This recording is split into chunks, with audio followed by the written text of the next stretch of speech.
జరిగే విధంగా స్వామివారి కైంకర్యాలకు ఏ లోటు రాకుండా ఉండే ప్రయత్నాన్ని ప్రతి ఒక్కరం చేయాలి. ఎందుకంటే మన బాధ్యతది.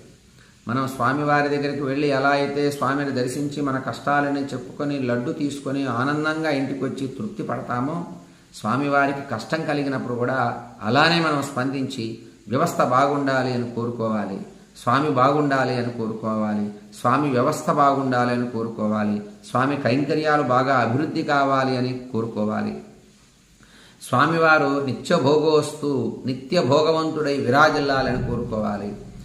తిరుమల తిరుపతి దేవస్థానం చేసేటటువంటి సేవలు ఎవ్వరి వల్ల కావు. ఆ మెయింటెనెన్స్ ఎన్ని ప్రసాదాలు మనం గనక చూస్తే, తరిగొండ వెంగమాంబ అన్న సత్రం కావచ్చు, వారు పెట్టేటటువంటి ఉచిత భోజనం, ఆ భోజనాన్ని తింటే ఎవరైనా ఆనందాన్ని అనుభవించాల్సిందే. ఆ మెయింటెనెన్స్ తిరుమల తిరుపతి వారు చేసే